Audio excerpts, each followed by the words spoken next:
मेरा नाम सिमरन है। मेरे माँ बाबा मुझे बचपन में ही छोड़कर इस दुनिया से चल बसे थे। उस वक्त मेरी उम्र मुश्किल से 8 से 9 साल थी। माँ बाबा के जाने के बाद मैं अपने चाचा के साथ एक कच्ची सी बस्ती में रहती थी, जहाँ हमारा एक छोटा सा मकान था। मेरे चाचा के कोई औलाद ना थी, तो उन्होंने औलाद की खुशी खातिर मुझे अपने साथ रख लिया। मेरी चाची थोड़ी सख्त मिजाज की औरत थी और अंकल को अपने पैर की धूल बनाए रखती थी। हमारा एक ही मकान था, वो भी गंदा पड़ा रहता। चाची घर की सफाई तक नहीं करती थी। मुझे गंदगी से नफरत थी, तो मैं हमेशा साफ सुथरा बनाए रखती थी, बल्कि यूं कहूं तो घर का सारा काम मुझसे ही करवाती थी। आप तो सारा दिन सजी संवरी बैठी रहती थी। मेरी चाची से तंग आकर लोगों ने घर पर आना तक छोड़ दिया था।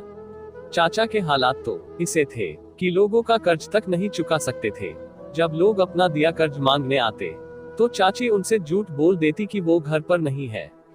एक दफा तो उन्होंने मेरे बारे ये भी कह दिया था कि इसे कैंसर है और इसके इलाज तक के पैसे नहीं है, आपका कर्ज कैसे चुकता करे। घर में इस तरह का माहौल देखकर मैं बहुत डर सी जाती। जब मैंने जवानी में कदम रखा तो मैं और भी खूबसूरत हो गई थी। एक दिन जब मैं नहाकर बाहर निकली तो मैंने देखा कि चाची मेरे बदन को बहुत गौर से देख रही थी। मैंने पूछा, आप मुझे इस तरह क्यों देख रही हो? कहने लगी, मालूम ही नहीं हुआ कि कब इतनी जवान हो गई। जब तुम्हें लेकर आए थे तो उस वक्त तुम 8 साल की थी। मैंने कहा, चाची आप सही कह रही है, वक्त के साथ जवान तो होना ही था। मैं हैरान तो इस बात से थी कि चाची आज मुझे दूसरी नजर से देख रही थी। उन्होंने कहा, अब तो तुम्हारी शादी भी करनी होगी, कब तक जवान लड़की को घर में रख सकते हैं? मैंने कहा, मुझे अभी शादी नहीं करनी, मेरी उम्र ही क्या हुई है। मेरी चाची ने कहा, तुम्हें बड़े लाड प्यार से पाला है, मुझे तो औलाद का सुख नहीं मिल पाया, लेकिन मैंने तुम्हें हमेशा से अपनी औलाद माना है।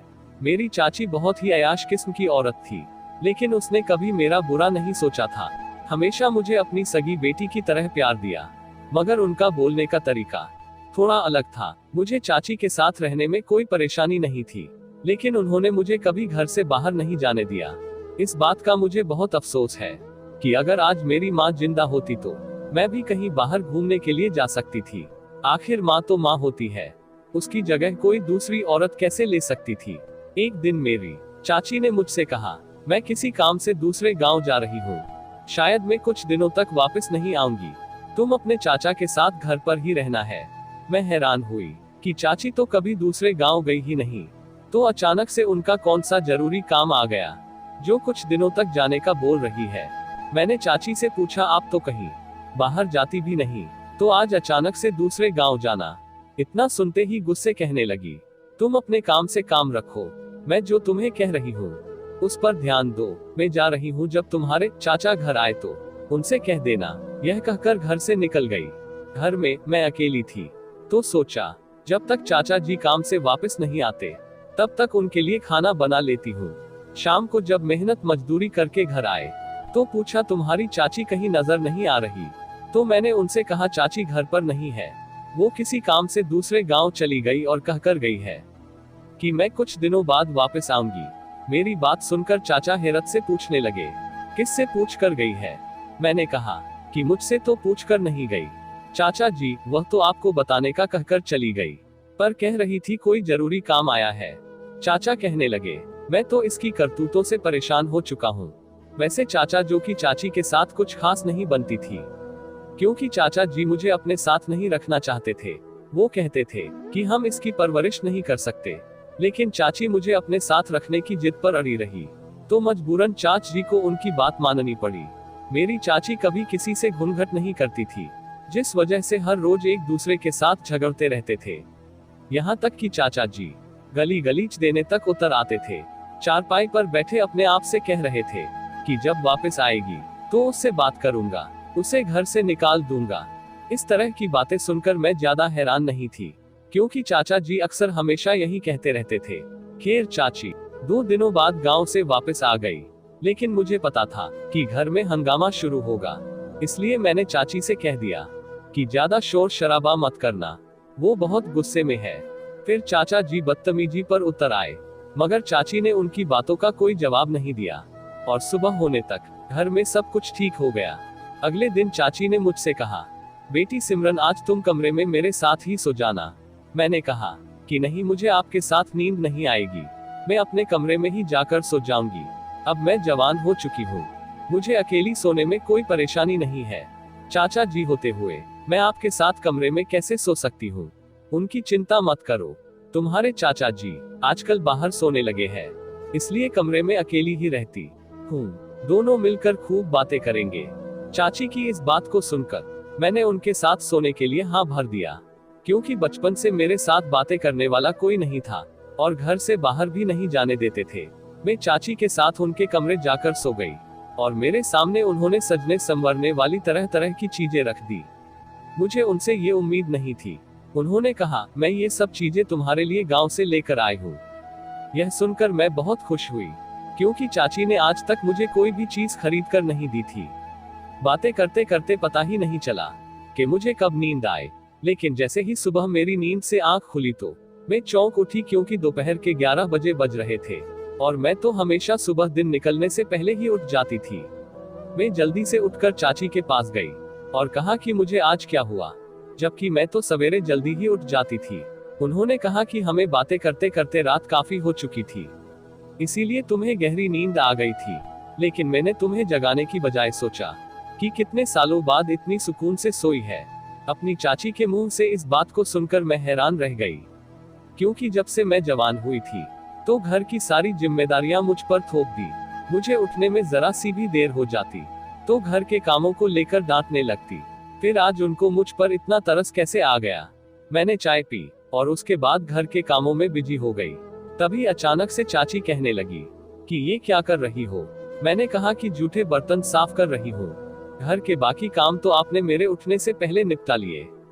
उसने कहा कि नहीं करने हैं, मैं खुद कर लूंगी, तेरे हाथ गंदे हो जाएंगे, तुम अपने कमरे में जाकर आराम करो। मैंने सोचा आज इनको हो क्या गया है।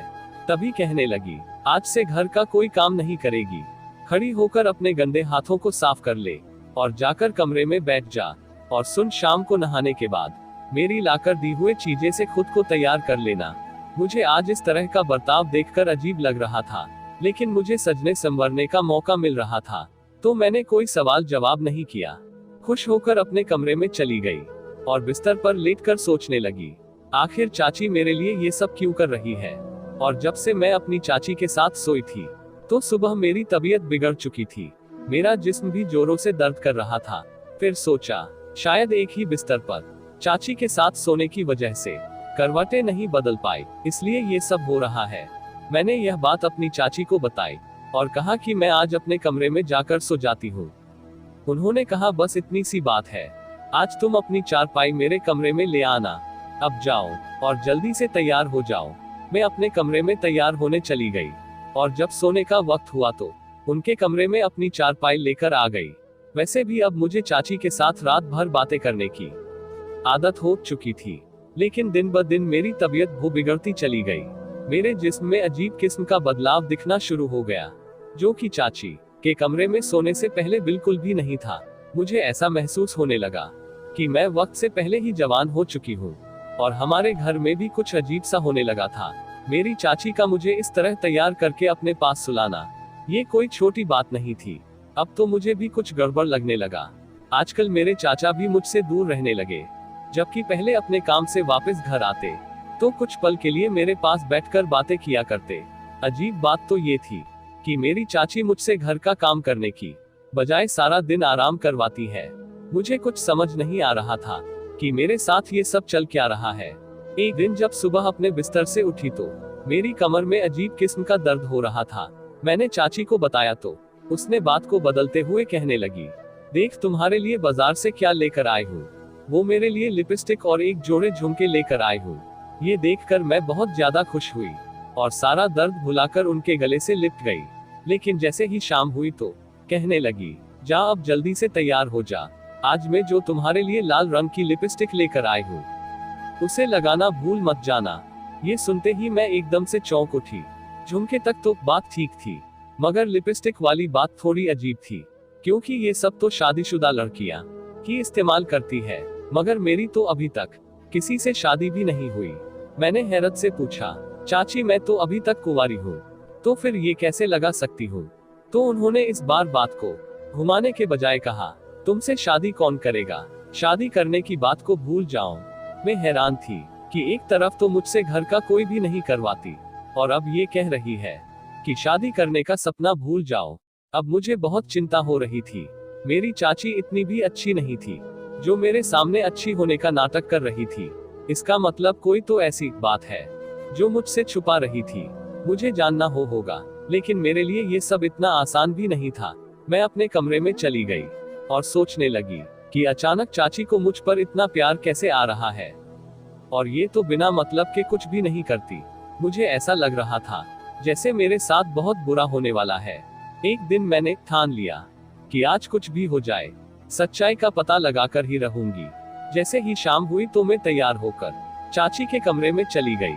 कुछ देर बाद चाची मेरे लिए दवाइयां लेकर आए और कहने लगी, मैं तुम्हारे चाचा को खाना देकर आती हूँ, तब तक तुम अपनी दवाइयां खा लेना।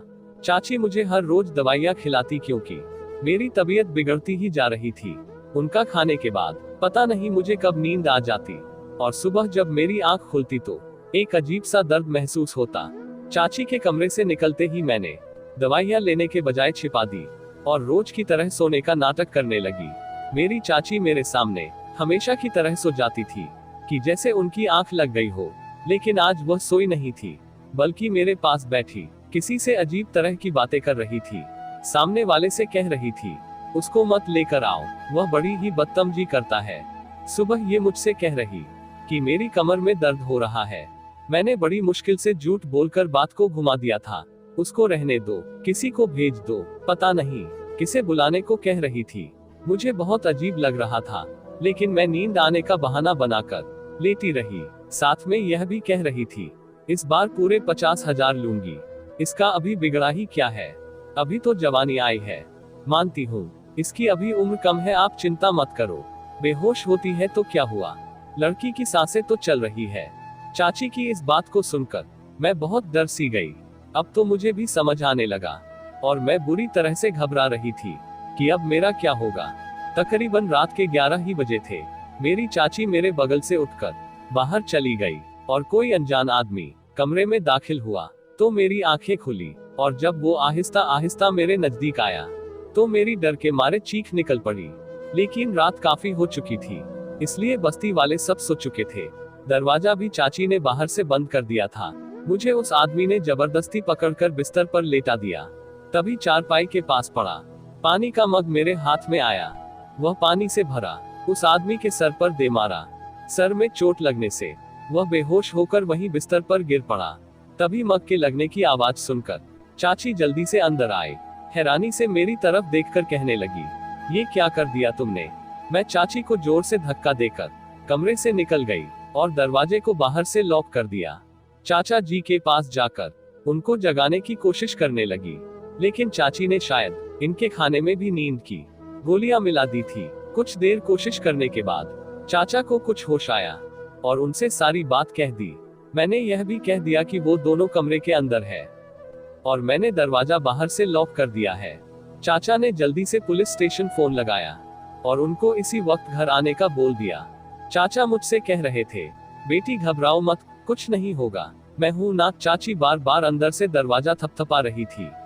कुछ देर इंतजार करने के बाद 4 लोग आए और हमने उन दोनों के खिलाफ रिपोर्ट दर्ज करवा दी। चाची और उस आदमी को पकड़कर अपने साथ पुलिस स्टेशन ले जाकर जेल में डाल दिया। मेरे चाचा चाची की इस घिनौनी हरकत को देखकर रोने लगे और कहा, बेटी मुझे माफ कर दो, इसने तो मुझे तक नहीं बख्शा, तुम तो फिर भी पराई औलाद हो। मैंने चाचा से कहा, इसमें आपकी कोई गलती नहीं है, इतने दिनों से मैं भी आपको गलत समझ रही थी। मुझे चाची की मोहब्बत ने इस कदर अंधा बना दिया था कि मैं उसकी मोहब्बत के पीछे का सच कभी नहीं देख पाई। पता नहीं कितनी रातें मुझे किसी गैर के साथ सुलाती रही। सच कहते हैं कि जिनके सर से माँ बाप का साया चला जाता है, दुनिया उस पर कहर बरसाने शुरू कर देती है। तो दोस्तों, कहानी आप लोगों को कैसी लगी है, हमें कमेंट करके आप लोग जरूर बताइएगा। धन्यवाद जी।